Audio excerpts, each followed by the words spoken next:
Hello and welcome to another Arkis video and to a new 2 million credit lap time challenge on Gran Turismo 7. We are at Autopolis, the full layout, and we are in the 2017 Honda NSX and we are on sports medium tires. It's been a while since I've done one of these videos. I have done most of them on a live stream, but it seems like time has ran away from me.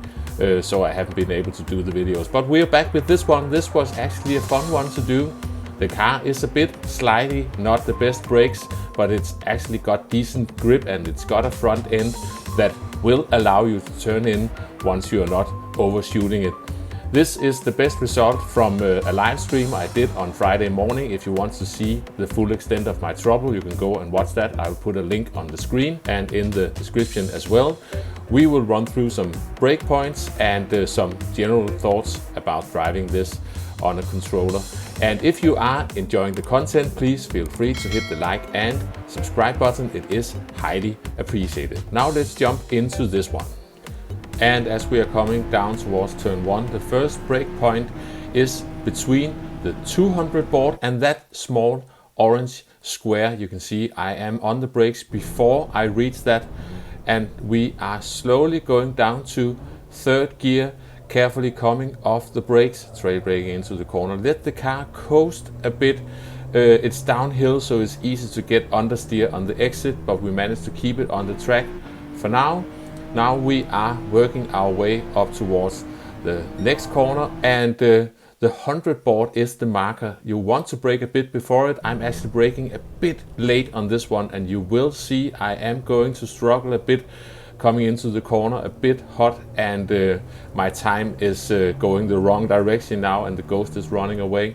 Here I'm trying to just stay towards the middle of the track, hit both that apex and the following one, by mostly lifting off the throttle a bit, sometimes just briefly touching the brakes, roughly around here, sort of at the middle of the curb on the right hand side. We are onto the brakes, fairly late down to second gear, trying to carry a bit of momentum into the hairpin so the car will rotate once I get off the brakes, and we are exiting in second gear, trying not to get too much wheel spin. Once we reach this curb, that's where I lift off. We are going to brake a tiny bit, but I'm mostly coasting, just waiting for the car to sort of hook up the line, find that apex point, and as soon as you see the Marshall box go across the center of your screen, it should be safe to get onto the power if you've got the line right into that corner. And now we're coming up towards another hairpin, and the brake point is between that change in the barrier and the arrow board up there. So roughly just after the change in the barrier, and we are going all the way down to second gear, trying to point the car a bit towards the apex. You're coming over a slight crest, so it's easy to run too deep into this one. I'm a bit too much on the inside curb. You can get a bit of understeer from that, and I got a bit of a wobbly exit. Now we're coming down the hill, and we need to brake early for this one. We've got this orange barrier. I'm not braking at it, I'm braking after it, but better brake a bit early than brake too late, because you will slide all over the place and will not be able to catch the car. You can see I'm taking this corner in third gear, and as soon as I'm about to come off the curb again to enter the next corner, I am off the throttle, mostly letting the car coast. I am braking a tiny bit and just trying to hug that inside curb. Here we're trying to open up this left-hander so we don't run too narrow into the upcoming corner. A bit too much on the grass for my own liking, roughly around here. I don't really have a marker, but that's where I hit the brakes, because you're coming over a slight crest and you are not really getting any help from the track, and you want to open the corner but not run wide. The reason we want to open the corner is because we want to get early on the throttle, straight line this as much as possible and carry the momentum up the hill. Roughly around here, it's all about trying to stabilize the car, so I'm going to brake a bit, get some weight on the front so I can turn into this corner. I ran deep during my live stream so many times on that corner, but we managed to keep it together.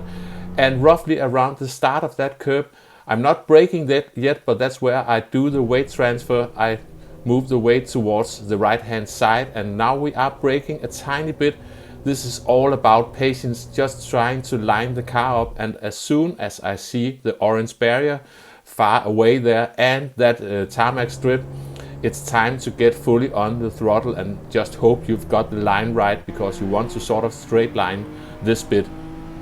And we ended up going across the line in a 157.134. So I am definitely happy with that first impressions run on a live stream, and we are going to run through the lap again. And before we do that, let me just mention that I think tire temperatures is an issue, especially when you, like me, is on a controller. The first lap and the second lap seems like the best laps to get a lap in. Also because when you start the very first lap, you can do an extremely wide line entering the final corner leading up to the start-finish line and carry some more speed. And on lap 2 it seems like you have the best grip, and then it just seems to slowly but surely fade away. During the live stream I tried to turn on my tire temperature app just to see what was going on, and sure enough, once you reach lap 3 and especially the end of lap 3, the tires seem a bit hot, and it feels like the grip is disappearing.